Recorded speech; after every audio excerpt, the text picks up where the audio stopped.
Welcome everyone to the astrology capsule of July 2018. So there's a lot happening in July 2018. There will be two eclipses. One of them will be, the first one in mid-July will happen. It will be a partial solar eclipse. And later on July 27th, it will be a total lunar eclipse. And the last one is the most important one. There will be very important aspects during that eclipse. But let's start, nevertheless, with the first one in mid-July with the partial solar eclipse. At that point, there will be two main aspects that will add to that eclipse. It will be a square between Jupiter and Mercury. Mercury, being in Leo, will be in the full warmth, full sunshine of summer. And Jupiter will be in Scorpio. Now, Jupiter in Scorpio brings a lot of energy, is really connecting us to something very deep, connecting our own consciousness in terms of our management, consciousness of ourselves, how we manage our own life. We'll be connecting that to the things that are really deep within, that are very often hidden in us. And Jupiter, since quite a while actually, is working in Scorpio to just bring our own management consciousness, the management of ourselves, you know, how we live our life, bring that, tune this with what is really happening within, very deep inside. So very difficult to live a superficial life when Jupiter in Scorpio is doing all that work. And some people that, you know, try to stick their head in the ground and try to keep living this superficial life, well, with Jupiter in Scorpio, sometimes he will bring some specific challenges just to make sure we pull up our head and see the reality and just work with Jupiter in Scorpio. He's very strong, very powerful, so he's very able to trigger some specific things in our life so that this will happen. So we have the square with Mercury, which is in full sunshine, as I said, full warmth and so on in Leo, and Jupiter, which is in a water sign, very, very deep. So we see, you know, Jupiter and Mercury, they are connected through this student and teacher idea. Mercury being, of course, a student, and Jupiter the teacher. They have this special connection. So now, since they are in tension because of the square, it will be quite difficult actually for Mercury, which is trying to shine, trying to be in the warmth and the activity of summer, and Jupiter that tries to force our consciousness to see the deepest things within ourselves, the things we usually don't want to look at. So it will be an, I would say, intellectual conflict. We'll try to keep doing the same things as we do usually, and Jupiter will really force us into something deeper. So anyway, everybody will see how that will work in their own life, and it should be interesting, probably a little bit difficult. I can foresee that for me it's going to be a challenge, but probably quite interesting. The challenge comes because there's a partial solar eclipse at the same time, so it reinforces a lot the strength of that square, because, you know, there's many squares with Jupiter. It's happening at least twice a year where there's Mercury's square Jupiter. So it's something kind of common, but this time it's happening at the same time as the partial solar eclipse, so it's giving more strength to that square. And then there's another aspect, it's the trine with Venus and Saturn. Venus is at the beginning of Virgo, and Saturn in Capricorn still retrograding, and they are forming that trine. Now, a trine is an aspect that is very beneficial, very harmonious. So Venus in Virgo is kind of not shy, but it's not exposing herself so much. You know, Venus is this femininity, beauty planet, very charming. And now in Virgo, it's not showing off so much. It's kind of discreet. It's using more clothes. So it's really protecting its beauty. It's kind of hiding its preciousness away from sight. And Saturn is just doubling that idea and making it way stronger, because Saturn is always, you know, covering things up, and adding more layers and adding more clothing and making things more discreet, more humble. And so that's Trine is making this happening a lot. So these are the main aspects around that new moon of mid-July, which is happening at the same time, of course, as the partial solar eclipse. And maybe for you to know, solar eclipses always happen when there's a new moon, and moon eclipses always happen during a full moon. So let's go right away to the full moon of July. And it is a very special full moon because it will be, of course, a full lunar eclipse, a total lunar eclipse. And during that eclipse, there will be a big conjunction around the moon. Moon in conjunction with Mars, and there will also be the south node not far, also in conjunction. I usually don't work so much with the south node, but this time I will kind of include it because it's so major. And so there's that conjunction there. Lilith is not so far away either. But let's stick to Mars, Moon, and South Node. So all those will be in conjunction. And at that very moment, there will be, of course, it's a full moon, but it will be a total lunar eclipse at that moment when that conjunction is happening. And in the meantime, Uranus is forming a square with that conjunction of Moon, Mars, and South Node. And of course a square also with the Sun, because Sun is in opposition to Mars, Moon, and South Node. So there's a lot of energies happening, and let's go deeper in it. So Mars and Moon, what does that do together? The Moon is something very plain.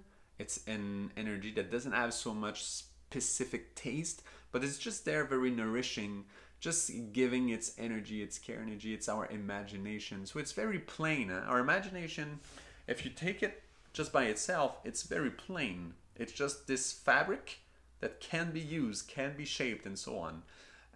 But Mars is quite opposite to that. It has a very specific taste. It's quite spicy. It's a motor, it's energy, it's action, it's movement. So when you put both together, it creates a lot of movement for our imagination. And it's a bit difficult to live that. To live so much movement for our imagination it is a challenge. It creates so much movement. And all that is happening in Aquarius. And Aquarius is that sign that works with our connection to what we call egregores. Egregores is a group of persons connected through a certain goal, through a certain idea, through a certain energy or a certain entity. For example, a country.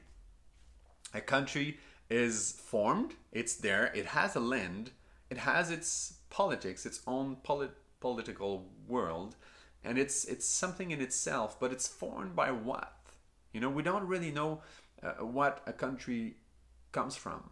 You know, of course it has some history, but behind all this, there's something deeper. There's a kind of a spirit, there's a kind of entity, a kind of energy, a force that helped creating this country, shaping this country. There's some idea behind all this. It's way more than just politics. Politics are a consequence of that energy that is there. And that energy is absolutely invisible. And some people are really taken by it. You know, some people work with that energy a lot, but not everybody. Some people will be way more tuned with, for example, a hockey team or a basketball team or a football team, or, you know, they will look at sports team and they will be taken into that egregore of people that they want that energy to win or to go further and so on. So it's very different. We're sensitive to different things. Some people are very connected to an environmentalist, you know, movements, the Green Party, and so on. It's another aspect, another type of egregore we can be connected to. And there's other types of egregores. For example, the teenagers. It's an egregore in itself. All teenagers, you know, when we talk about teenagers, we know what we're talking about. It's some kind of egregore connected to a certain energy that deals with all the teenagers of our planet. And this is shifting and it's evolving and we see a change in all that. But it's a certain energy that makes a group of people move in a certain directions. And we're connected to many egregores in our lives. Not only one, but many. And Aquarius is connecting us with that very energy behind the egregores. It's making us aware if we can. But it's totally connecting us to those egregores. That's why we say, oh, it's the age of Aquarius, everybody will be united, now it's a group, a consciousness, and it's all different. Yes, well, of course, but, you know, let's see if we can really get there, because before living this wonderful Aquarius golden age, let's say, before that we'll have to face the reality of our own egregores, the ones we're already connected with, because Aquarius is happening since ever. It's always been there, and the age of Aquarius will just underline that, will just show us that more and more as time progresses, because we will need a lot of time to progress on that road of the egregores with the age of Aquarius starting. Well, that is just starting to show up a little bit. And little parentheses here. So all this conjunction Mars, Moon, and South Node in Aquarius, they are connected to our egregores. They're connected to the egregores we are involved with. Since there's the South Node there, South Node is talking about the past, talking about what we inherit from our genealogy, from old things coming from the past, right? So all this together allows us to work and to actually even create a movement within our own imagination, within our own fabric of our imagination, to move, and our subconsciousness too, because the moon also represents our subconsciousness. So it will be creating some movement, it will be churning all that energy from the past in our consciousness, and that is happening during a total lunar eclipse. I don't know if you get it, if that tells you something, but it's very key. Because a total lunar eclipse is nothing else than the Earth blocking the sun, the light from the sun to reach the moon. So the moon is actually in total darkness, let's say, for a while. And you know that the moon is turning around the Earth at a specific pace that is just the same as its own rotation around itself. And that allows the moon to have one face already showing up, always showing up to us on Earth, and another face always in the dark that we never see, never see. There's light, you know, sometimes from the sun touching it because the moon is turning around us and so on, but we never ever see that hidden face of the moon. So those energies that are hidden to us, hidden to our subconsciousness, they are in our subconsciousness, but they are hidden to our sight, they are hidden to our consciousness. We cannot see them, it's just they're hidden. Those energies that are there, when there's a total lunar eclipse, they kind of have access to us. They can go further. So those hidden things will have a specific time to show themselves at a moment where our subconsciousness, our moon, our imagination, our just fabric of our mind, let's say, will be under the great movement of Mars and connected to the past through the South Node, all that connected to the egregores we were and we are connected to in Aquarius. So you see, it's a lot of things, right? Because it's a big conjunctions. It's a big moment, right? So there's a lot of notions to get. You can hear that a few times if you don't get it at the first time, but everything is there. And so all that is happening, and so if your nervous system is very sensitive, just you know, calm down, because this will be quite amazing. There will be a lot of energies happening, a lot of movement in our mind will probably be triggered by that. And what is really nice from that total lunar eclipse is the square with Uranus.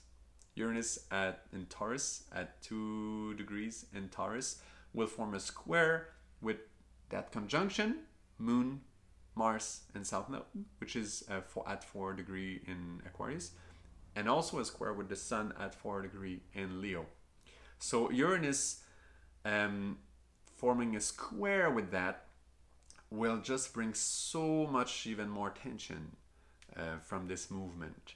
And it will actually form tension because it will be saying it's time to change those connections with those egregores. It's time to do some kind of cleanup.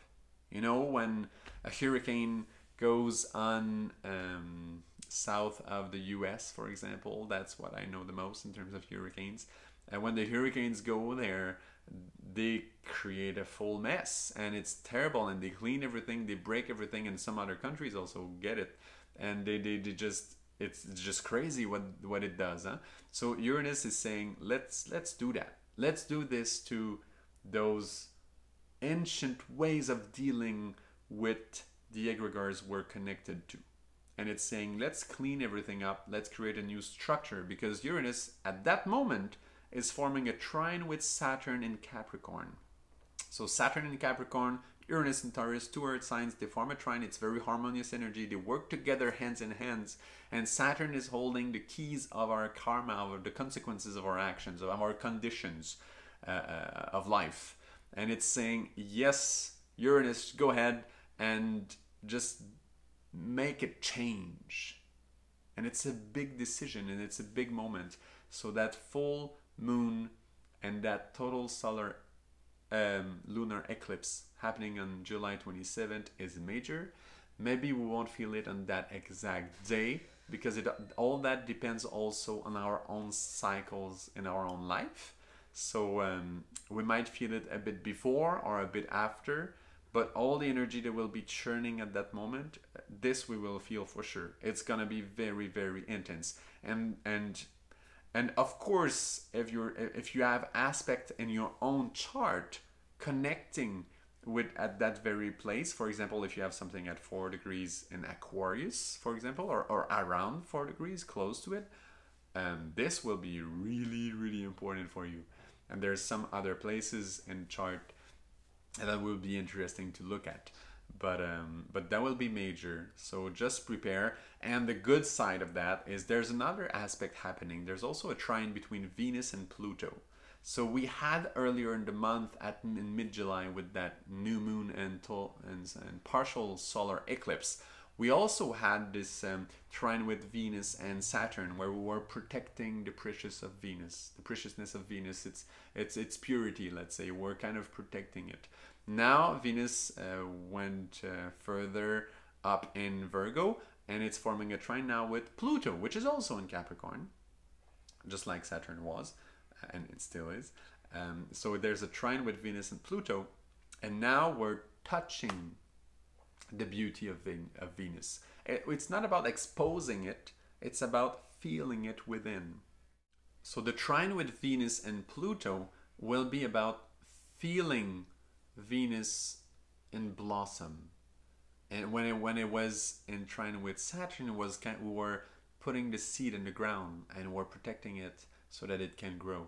And now already with Venus in trine with Pluto, we can feel it blossoming. And we feel the preciousness of our femininity, of our vulnerability, of our beauty. We feel this preciousness and we feel it in bloom. We feel the freshness of this Venus. We feel its perfume. We can even taste its nectar. But it is all within. It's all inside of us. And all that movement happening with Mars, Moon, and South Node in square with Uranus, with the total lunar eclipse, all that movement we described before is happening so that we can make a change in our life, so we can really protect that flower within, that Venus blossoming. So yes, there will be a lot of action. It might be a bit tricky for our nervous system, but in the meantime, let's keep in mind that we do all of that for that beauty, for that preciousness of Venus, for our own femininity within. And that's very, very key, extremely important, especially since Uranus is in Taurus. So it's also connected to that beauty of Venus in Taurus, which is very generous in Taurus. So of course it's creating big change. It's wanting to shift things, but it makes it to sustain a better, more peaceful life afterwards, a more blossoming life. So it's very beautiful, a great opportunity for work. I'm sure most of you will feel something very strong at that point, and I totally encourage you to prepare for that, to be mindfulness of what you're doing, and so on. So thank you very much for watching. I think that concludes the capsule for today. And of course, like, comment, share, and of course subscribe. And if you want to activate that notification bell there to know when will be the next astrology capsule, please do. That will be awesome. And thank you so much for watching, and see you next time. Bye bye.